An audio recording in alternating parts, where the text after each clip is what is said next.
Finding a wife is easy. Just don't be an antisocial R-word, talk to a bunch of girls until you find a few that like you. This is the first time in my life that I've been provoked to hit a woman. Put a ring on your favorite one. Only, there's just one problem. Not being an antisocial R-word is much harder than you think. At first glance, it would seem that being an antisocial R-word just means being completely unliked by everybody while lacking basic intelligence, social awareness, and overall competence in basic life skills, but there's more. To avoid the fate of being an antisocial R-word, you must also have lots of money, look good, and most importantly, be Chris Hemsworth. Or just don't be a man. Goodbye, penis. But getting a wife without being a man might not be ideal for reasons.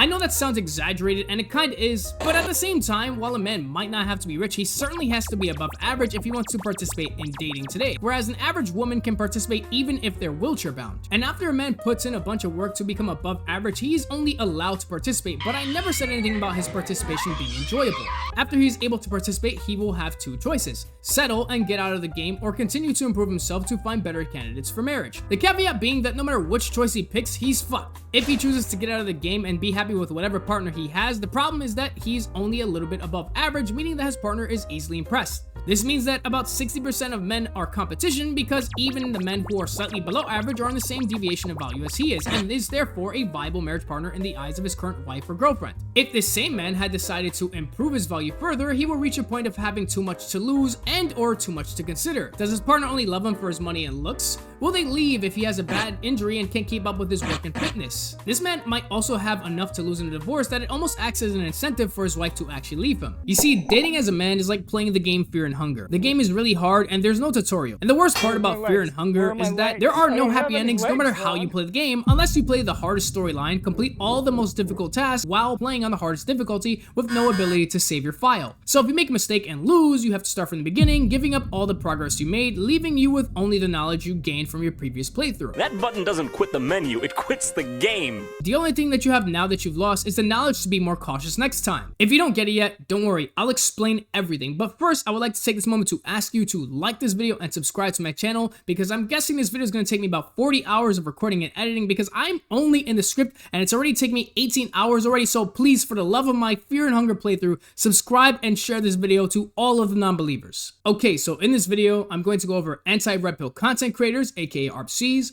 red pill content creators, dating as a man, and my experience with dating as a man in the last 3 years. So to begin, I'd like to start by saying this. Black pill doesn't exist. Black pill content creators are simply people that agree with red pill ideology but are too inept to separate a creator with whom they disagree with from the concept they're trying to bring to their audience. Red pill is like math, and I know that's a crazy statement, but hear me out. Math has rules, and if someone misunderstands those rules, it doesn't mean that they're not at least attempting to use math. For example, if I were to say 1 + 1 = 4, the proper response is to say I'm wrong and my math is wrong, instead of starting a movement and saying that math is wrong as a whole. Now, red pill doesn't have rules that are as clearly defined as math, but it is based on a scene from a movie that we can reference to. In the movie The Matrix, Neo is offered two choices: take the red pill and see the world for what it truly is, or take the blue pill and go back to sleep. The point being that the truth isn't as pleasant as the false world that has been simulated around you for your whole life.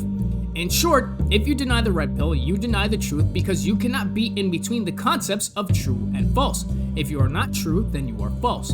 The concept is dichotomic in nature, so an alternative like black pill cannot exist unless it's either false or another version of red pill, which would just make it red pill, but with a different name. This doesn't mean that everyone that is a red pill content creator is always right. It instead means that red pill content creators talk about what they believe to be the truth.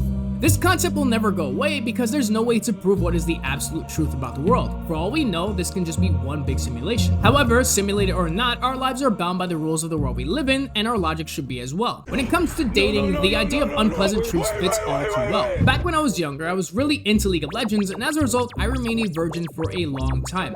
A very long time. I didn't lose my virginity until I was 19. As a result of being a hardcore gamer, my YouTube feed was filled with gaming content. Content that came from people that didn't know the first thing about women. This means that most of my dating advice came from my parents, and their advice always boiled down to be yourself, you're a late bloomer, or don't focus on women, focus on your degree. Either way, it wasn't until 19 that I finally lost my virginity, and the girl that took my virginity was also the first girl I dated. I also had the option of losing my virginity in a threesome, but being a virgin, I didn't realize how rare threesomes were because I was under the impression it was easy to have one and that I just didn't have enough game. But it turns out most men lie about their sex lives. I don't know, I want to have a threesome, but I know that threesomes are rare because rappers still rap about. I'll come back to this point later as it's going to be very important to the topic of this video, but the only thing that you need to know is that eventually that girl cheated on me and I was single for about 2 years. For those 2 years, I had wondered what made bad boys so attractive. If bad boys are so weak that they'd let a past experience dictate how they treat future partners, how could they be so desirable to women? But at the time, I was completely naive to the concept of what a bad boy actually was.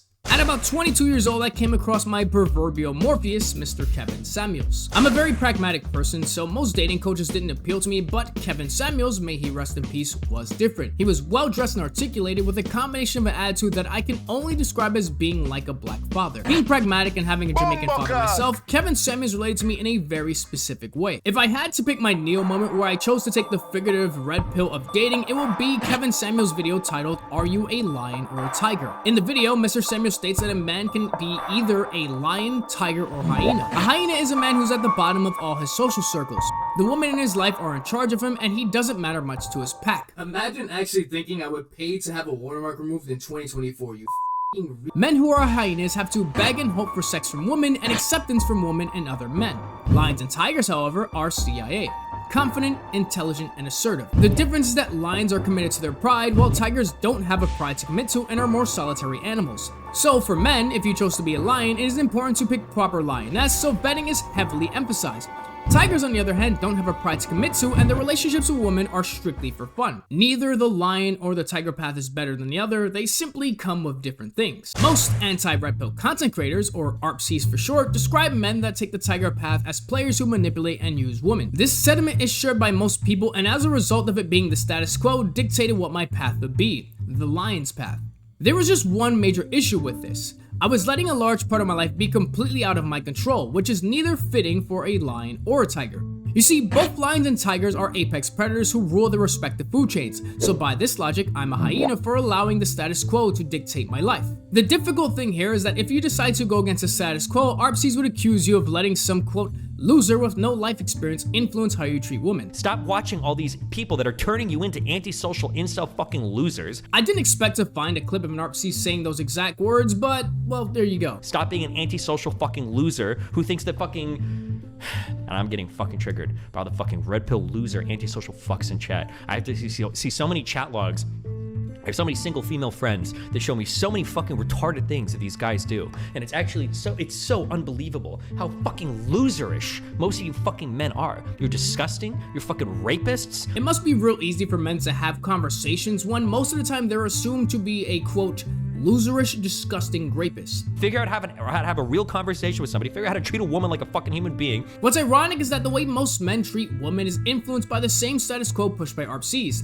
You see, ARPCs and their followers genuinely believe gender roles are misogynistic. The term misogynistic is usually followed by things like antisocial and incel. If you don't understand that gender roles are deeply tied to biology and not misogyny, then you might be the loser with no life experience. You live in an apartment with 3 pieces of fucking furniture. You don't know how to make your fucking bed, okay? You think it's gay to clean your asshole. I find this part of the clip particularly ironic because Mr. Samuels, a red pill content creator, has a whole video about grooming for men where he actually goes on a 1 to 2 minute rant about cleaning your ass. But you also need to get one towel that goes to your armpits and your asshole. Apply a nice dose of soap and spend 2 minutes washing your nuts. Don't just go 1 or 2 passes now, nigga. Wash your nuts, wash up in the crack, and you need to wash until that motherfucker's clean. Then you need to actually point away from the shower, bend over, and let the goddamn water run through there. Yeah, nigga, clean your asshole. When I was 7 years old, my dad beat my ass for getting the question 100% wrong, and as a result, I became very good at math and grew up to be a very pragmatic individual. Despite being pragmatic, I was afflicted with a disease most of you still have. Kindness. Just kidding, but I really did have a deep fear of becoming a bad person, and this fear made me very reluctant to test out or even question certain things that I had already believed in. This fear even forced me to paint the bad boys in a pitiful way for the sake of coping with the fact that they get women and I don't. Mr. Samuels cured me of this fear by opening my eyes to the reality that I have a choice. I can date however I want to, so I decided to try out the tiger's path. To live this path, I had to come to grips with one major thing. The fact that just because I think something is bad doesn't mean it is bad. Manipulation, for example. Manipulation is not a bad thing, people just suck. For one, if manipulation was bad, then we're all bad people because everyone manipulates. Deceit and manipulation are generalities that can apply to anyone who lies, and everyone lies, including you. Now, I'm not talking about basic manipulation like the way you manipulate your body in order to move or walk. I mean that we psychologically manipulate most people in our lives to some degree, intentionally or not. For example, you manipulate others by showing them your best self because first impressions matter.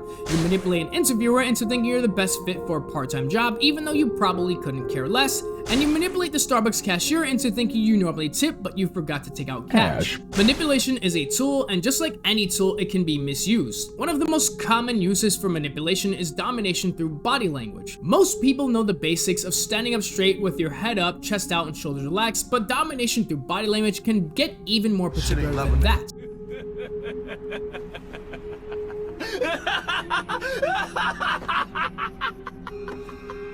Let's say you're at a bar with a group of friends. Try extending your hand to the center of the group, preferably onto a surface like a table so that the entire group can see it, and tap your fingers downwards onto said surface. At the same time, widen your eyes like you're about to say something surprising. An entire 8-piece bucket of chicken for myself? In this economy? What was I thinking? These things all convey conviction and seriousness, so when you start talking, pretend like you're going to say something serious and then say something silly or ridiculous. If there's someone in the group who folds to uncomfortable eye contact easily, make sure to mainly focus on them, because it only takes 1 to 2 people to laugh to invoke the entire group to laugh due to the rules of social proof. Social proof, if you didn't know, is the idea that people conform to the ideas of others. Nobody is immune to the rule of social proof. Once everyone is laughing, it establishes 2 things. 1, your high status in the group, at least high enough that everyone paid attention to you while you were speaking, and 2, everyone smiles when you speak. It may seem mean to bully the quote-unquote weakest link in the group to establish these things, but hear me out. The benefits the group gains far outweigh any moments of temporary uncomfortability. Believe me, I actually learned this after being on the receiving end of this same trick from a friend. Chelsea, jump. Please, I just want to get down. I'm not suggesting anymore. Jump. After this friend was established as the figurative leader of the group, it was easy for him to keep out any outsiders that would try to make social gains at the expense of the group. He was also able to bring up the overall morale of the group or individuals of the group, since his attention had more value as the social ringleader. You are a celebrity. Everybody says, who does he think he is? I just told you, a god. I just told you. Now, these things are only possible because this friend is extremely socially astute. I doubt my friend does any of this consciously, but if you are conscious of this, you can use social manipulation to establish somebody else in the group that you trust as the social ringleader. The rules of social proof also apply to dating. If your group has no respect for you, then it will affect how desirable you are to women when in the presence of that group. Either you need to be a more respectable person in the group, or find a group that does respect you. While respect is earned, some people are just disrespectful. But for the sake of the argument, let's say your group isn't just disrespectful and you need to become a more respectable person. How do you become a more respectable person? The way you become a more respectable person is by gaining a higher social rank. A higher social rank is influenced by 2 factors. 1, your value, and 2, the unexpendableness of said value. One way to provide such value was already mentioned, and that's through manipulation. You see, manipulation can be used in many ways to gain value. You can use manipulation to make people laugh. You can lie in order to bring up your value, and you can use hard-to-read sarcasm to knock some girls off their feet, making them appeal to your group as having overall more socially intact men. This works because these women might not recognize that you're doing something intentionally misleading, and because these women don't want to say that they're socially inept, they'll instead say that you're just a smooth talker. Again, using manipulation to boost your value usually takes a level of social aptitude, which typically comes from experience. ARPCs usually label manipulation game as controlling and manipulative, but they almost never elaborate on this. And really, they don't have to, because the word manipulation already has a negative connotation. This is because manipulation is a source of power, and power can be used for bad. ARPCs, for example, would call a man controlling and manipulative for requiring that his partner have no male friends. If you were to call this man manipulative, then you're correct, but Yes, that's a pair of tits, not ass. So you can stop going frame by frame to find out. but it's wrong to call him controlling over this. To control would be to force someone to do something.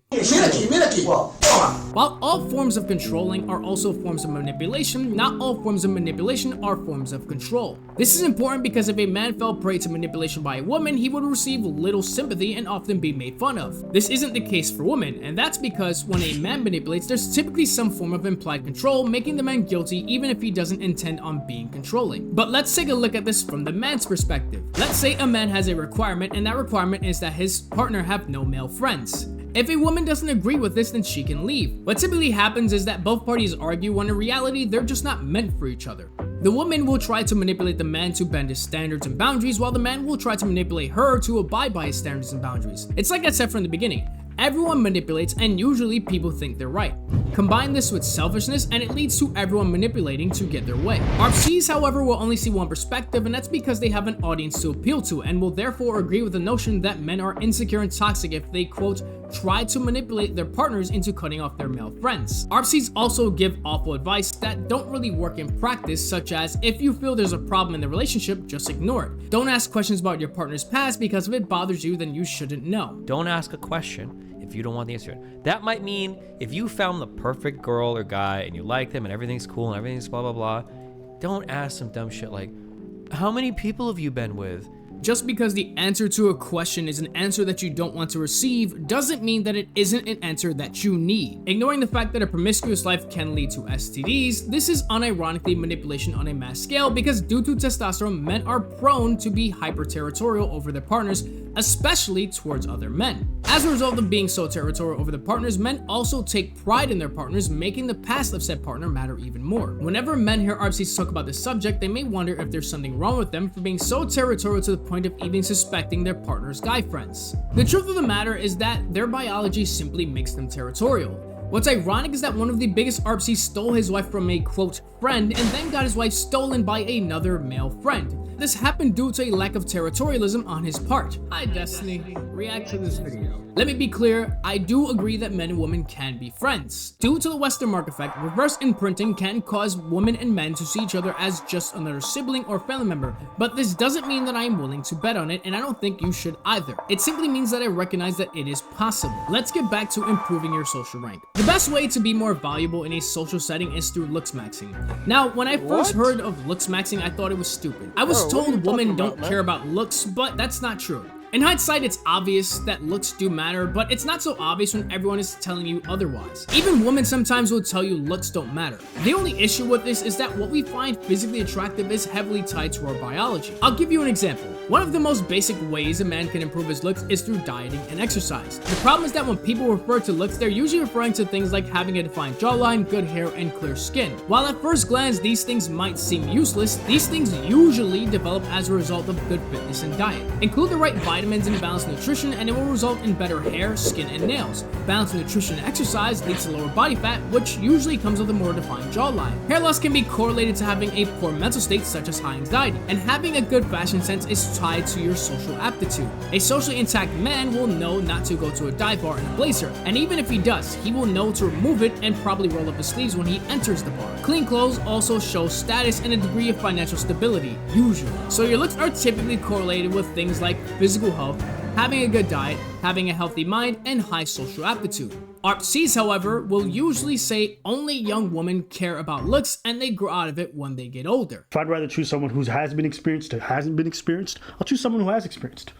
In the bedroom, it's better. In her day-to-day life, it's better. I want someone who's been through things so that when I'm raising a child, it's somebody with character, somebody who's struggled a little bit. I'm not going to grab some 18-year-old who's going to be trying to figure out her life as she's also raising a child. You see, this is just wrong. According to the NCBI, older parents don't make better parents, and they often experience more stress and lower relationship quality than that of younger parents. Barring the fact that men typically don't want older women, what RPCs essentially believe is that as women get older, they, quote, mature and are therefore better candidates for being parents or romantic partners. They believe this because as women get older, they apparently care less about looks and money. So by proxy, I guess you can say older women care less about a man's personality and health, since they're all correlated to things that older women apparently care less about, such as money and looks. The big issue with this is that it doesn't make sense because older women tend to start saying phrases like, I need a real man, more often. I just miss having a man in my life, like a real man. What women typically describe as a real man is a man who can pay his own bills, is focused, and is on his, quote, purpose. At least 6 feet tall, is emotionally stable. He's got to make 6 figures for sure, has his finances in order. That's very broad, so I'll translate it for you. A real man is a man who has money. So in other words, as women get older, they simply care about money more because they want more stability for a family. It's not a surprise to me at all, considering money is the #1 predictor for male promiscuity. I'm Kelly. How old are you, Kelly?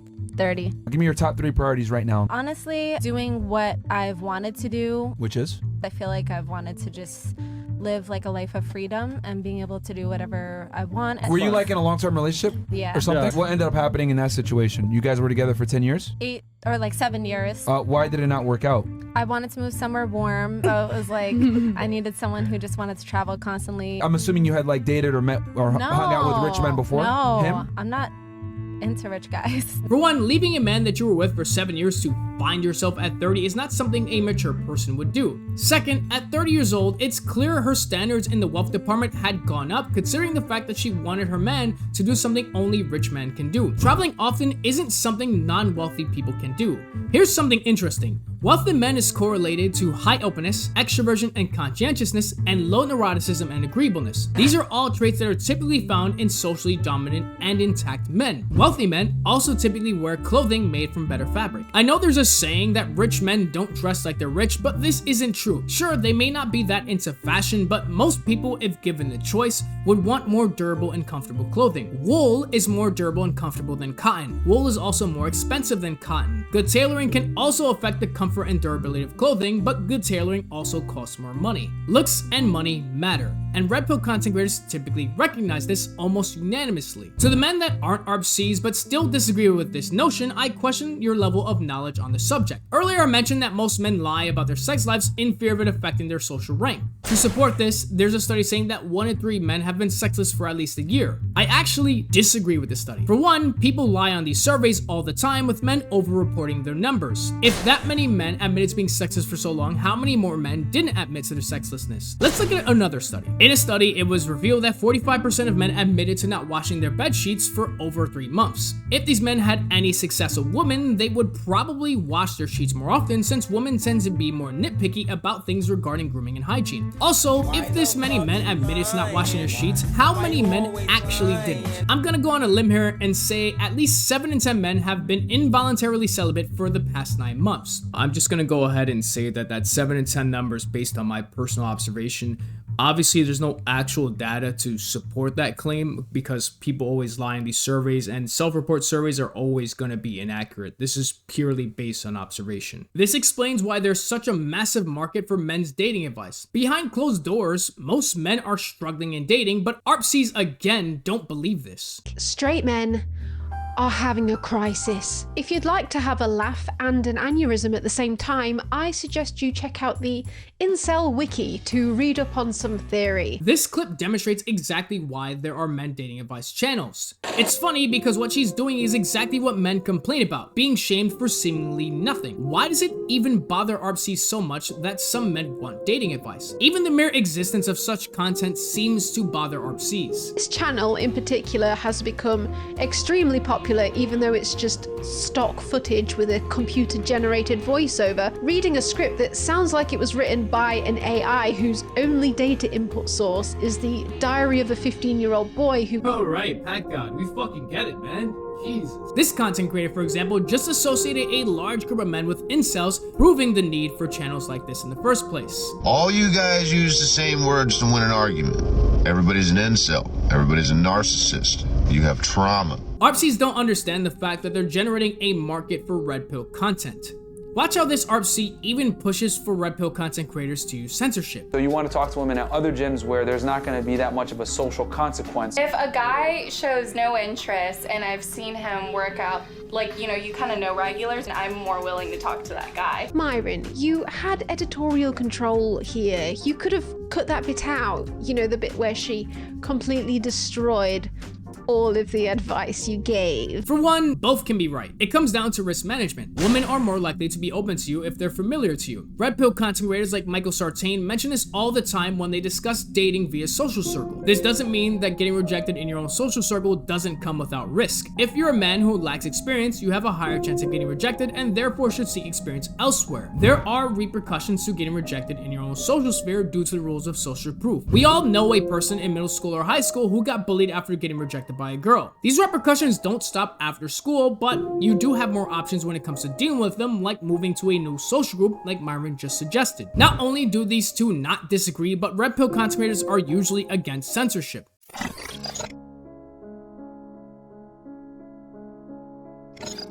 So it's currently April, and I started this video back in the beginning of February, about a week before I broke up with my girlfriend at the time. Did I break up with her, perhaps to work on this video? Was it because I'm 5'6"? Maybe it's because I smoke cigars. Was I too bad at PUBG Mobile? Perhaps to work on this video?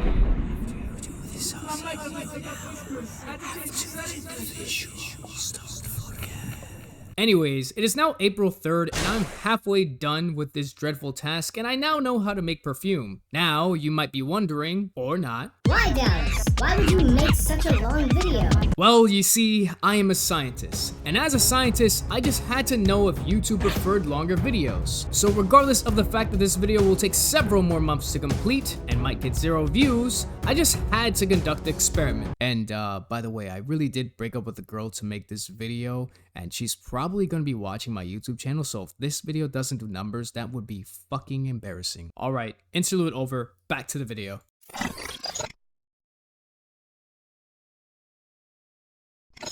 So, what's another way to increase your value in social settings? Well, RPCs aren't going to like this one, but it's cheating. Okay, before I touch on this topic, I think it's time I explain why women like the bad boy. Going back to Mr. Samuels, he explains that there are 2 types of men that women always go for no matter how old they get, and these 2 boys are the pretty boy and the bad boy. The bad boys like for many reasons, but they can all be summed up into social domination. You see, when somebody is socially inept and they try to imitate the bad boy and break some rules, they will immediately back down when somebody checks them. The bad boy isn't socially inept. He knows the rules, he just believes he's above them. He knows the consequences and doesn't really think they apply to him, and if they do, it doesn't bother him. A scratch? Your arm's off. No, it isn't. Well, what's that then? I've heard...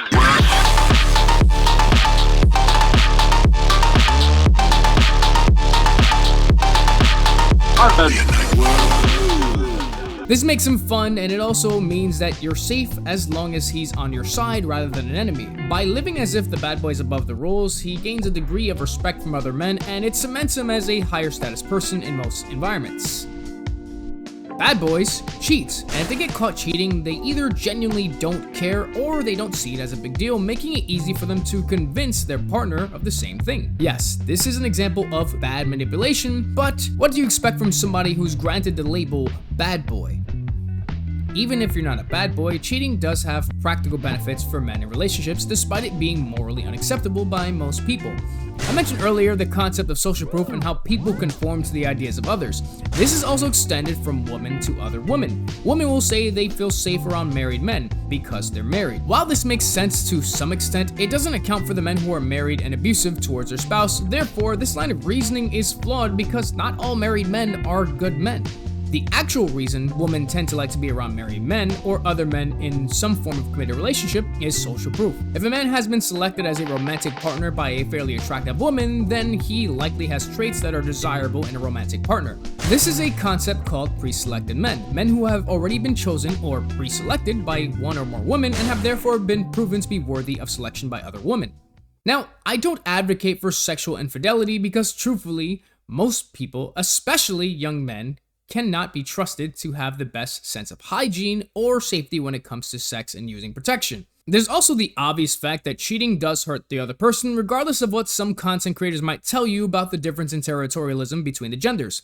Unfortunately though, dating today, especially in the short term, has been incredibly unfair towards men in the last few years, so I don't hold it against men for trying more nefarious methods of dating. RPCs, however, try to simplify the issue and say that it's because women are able to work now and men have to step up their game since, quote, an income is no longer enough to have whatever woman a man wants. I think for the majority of human history, men needed to bring one thing to the table to get almost any girl they wanted, and that's an income. But now that women have finally gotten to work, right? Women have also been putting in all this work, like emotionally, to figure out how to manage their friends, to do all that bullshit or whatever. So now we're in the world where we go out to the dating market, we're like, hey, I've got an income, and a woman's like, okay, and what else? Men traditionally haven't had to compete in other areas. So I think the important thing is to tell men, hey, don't be a schizoid, autistic fucking loser. Learn how to like take care of your house. You should be able to do dishes and do the laundry. For starters, I don't think a man is a weirdo schizo just because he struggles with dating. Also, an income has never been enough for a man to have whatever woman he wanted. In fact, for most of recorded human history, a large part of the male population has been excluded from reproducing. According to a study done in Germany, published by The Guardian, more women than men have added their DNA to the human gene pool for over 70,000 years. Some more extreme cases show mothers outnumber fathers at a ratio of 10 mothers for every 3 fathers. I'm sorry for using so many numbers, but it's important to discuss this because today we could be looking at a similar extreme case. According to data from various dating apps, 80% of men are deemed unattractive by 83% of women.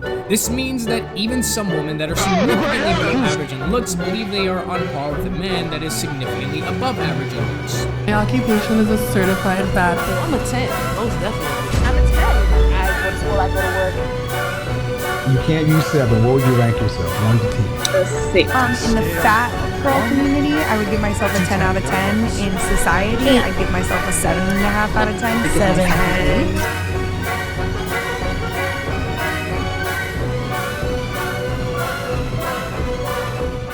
The main point that I'm trying to make here is that there has never been a point in all of recorded human history that men could just come and bring an income and have whatever woman they want. I mean, even if we go based on what I just mentioned about dating apps, it just goes to show how high the bar is set for men in looks alone. Everyone should take care of their overall health, but this will likely not be enough for most men to see romantic success. So if you're willing to cast aside the idea of being aligned with what is generally morally acceptable, you can use the concept of pre-selected men deliberately. Now, what do I mean by this?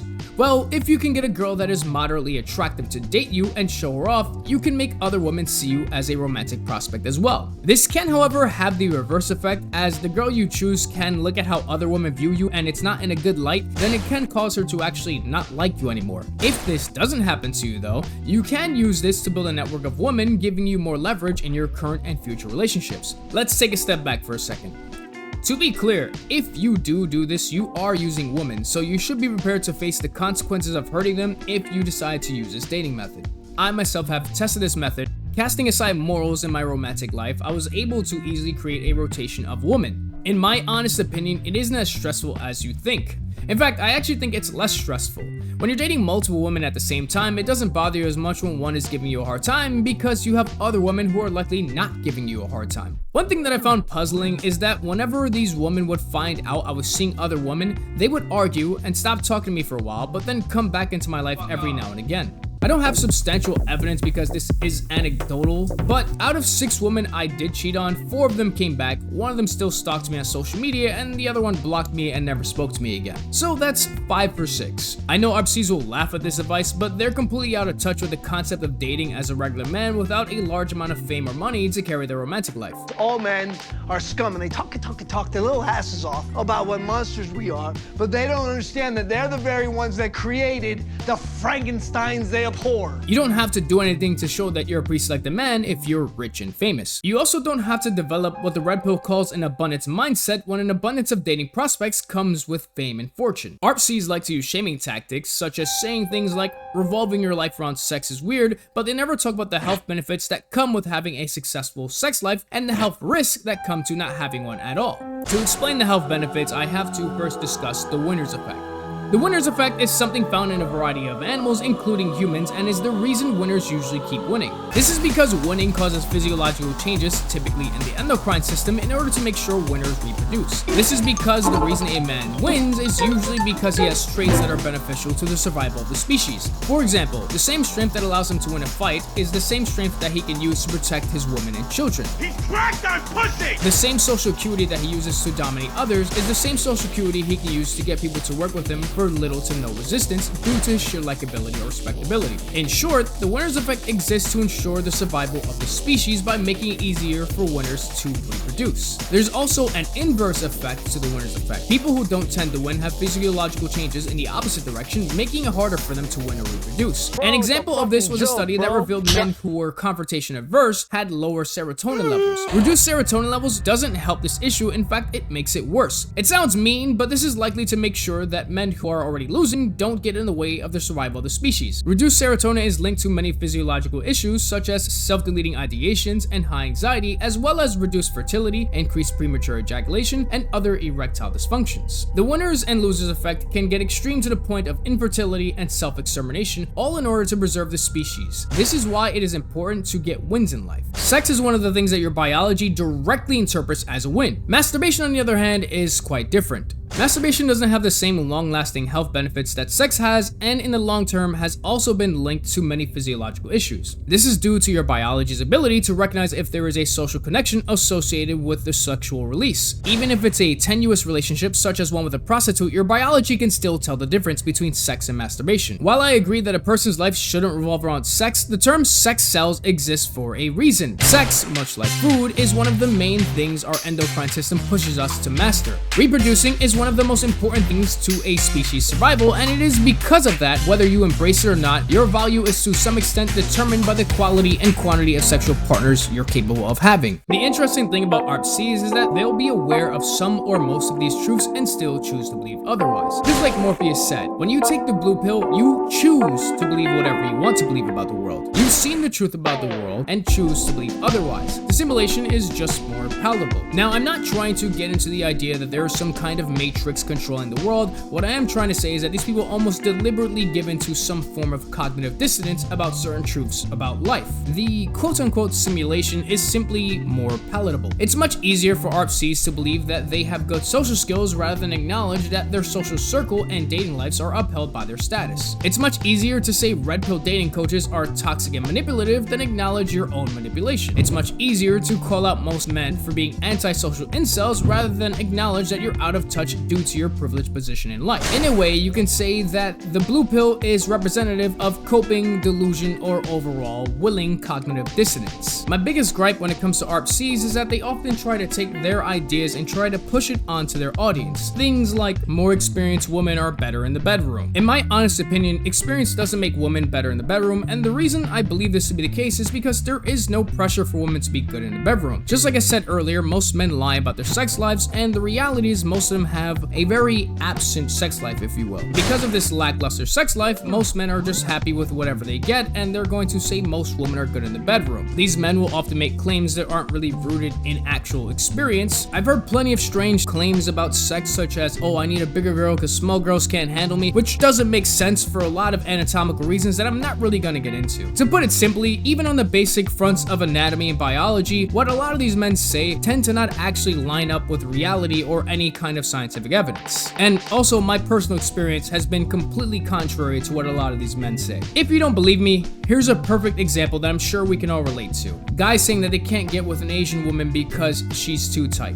How many Asian women do you think that man has actually been with? Considering the Asian population in America, it's not likely that person has too much experience in that department. One of the more controversial ideas pushed by ARPCs is the idea that body count doesn't matter. Body count absolutely matters because unlike women, men do have a burden of performance, especially when it comes in the bedroom. If you don't have money and looks, you gotta make up for that somehow. Now, most of these misconceptions revolve around sex. I don't think somebody should dedicate their time to becoming good in the bedroom, but I do think it's important to understand these misconceptions because ARPCs tend to get the topic of sex very wrong. ARPCs typically say that a girl's body count doesn't matter, and if anything, a larger number would lead to better satisfaction in the bedroom, when that is absolutely not true. The burden of performance simply isn't there to imply that women with a higher body count would be better in the bedroom. It's kind of like lifting weights. If you curl weights every day, but you're not lifting in order to get in shape, proper form doesn't matter much, therefore you likely won't learn it. The only thing that goes up with a woman's experience in a bedroom is the experience itself,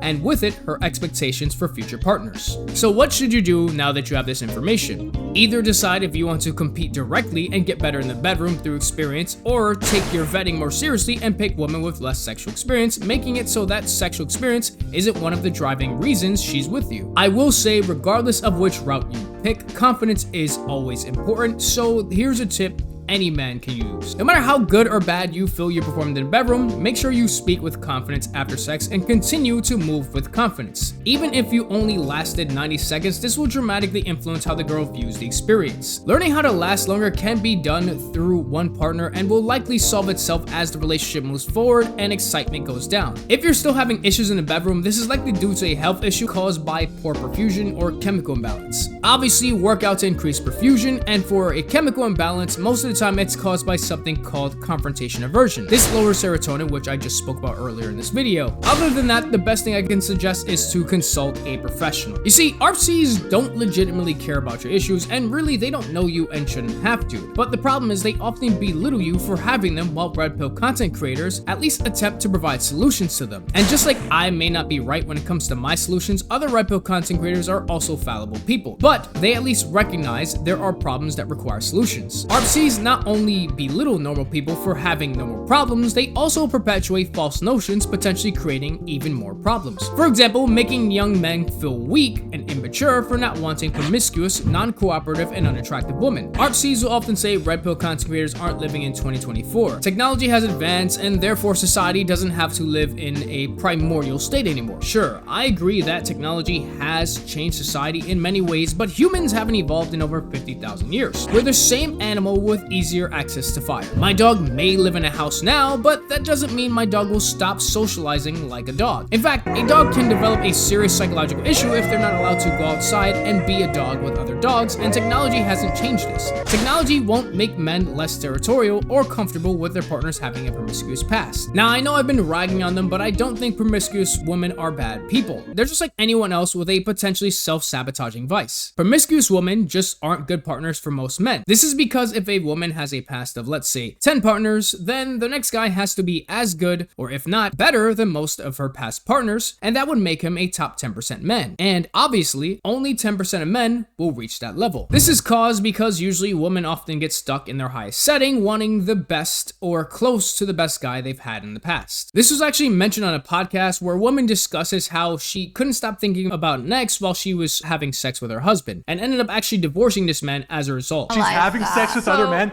and she's thinking about the guy who did it just right. So the reason why That's crazy. the reason why I knew I needed to get a divorce was because I have a crystal clear memory of me having sex with my husband and thinking about this other guy, and me knowing in that moment I have to divorce him, because if I don't get out of this marriage, I'm going to cheat on him. I'm going to try to find this. And I know that's really fucked up, but I didn't want to be a cheater. It's not. That's happened to me too.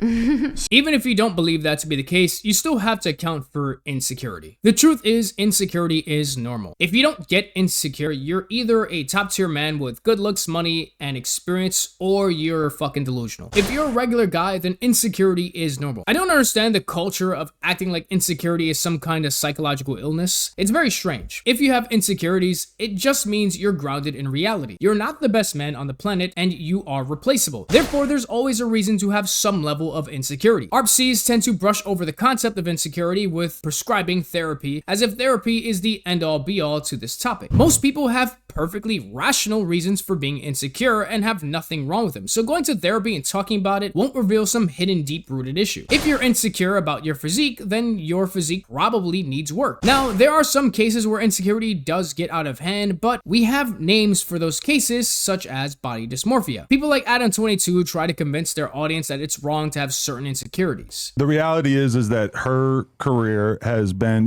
helped by me for sure, but also held back by me to a certain extent because of the fact that we would only shoot together. And take a man to realize that shit. They want to see her shoot with another guy. And I started to come to this realization. The reason why I didn't want her to do it, it was really just the fact that I didn't want to be the guy who got roasted on the internet. And I slowly started to feel like that's kind of a stupid reason for me to hold her back from doing something that would realistically be very, very good for her career. The main point that I'm trying to make here is that if you have an insecurity, see if you can do something about it rather than just thinking there's something wrong with you. As a man, it's totally normal to be territorial and not want your partner to go out to a club or sleep with other people. And in the case that your partner has a promiscuous past, the best way to deal with that insecurity might be to just get a less promiscuous partner. I understand that it may be hard to leave somebody that you've already developed feelings for, but reality is often not what you want it to be. You cannot undo your partner's past, and you cannot force your partner to abide by your rules. So instead of compromising, just be honest with yourself and find another partner. Most of the time, the issue isn't insecurity, it's actually the inability to recognize an unsolvable issue and end the relationship. ARPCs will choose to go against red pill content creators just for the sake of it and will often dispute reality to do so. Combine this with the amount of influence many ARPCs have, and it can lead to serious confusion amongst society, especially amongst young men. ARPCs can even have enough influence to change the status quo on certain topics like the ones I previously discussed. A person becomes red-pilled once they've begun to question some of the beliefs passed on to them by ARPCs in favor of viewing reality for what it is, even if it's unpleasant. And while there may be some resistance at first due to having a major shift in their worldview, over time they will begin to reclaim their ability to think for themselves, and with it a degree of skepticism towards many of the ideas they've been given.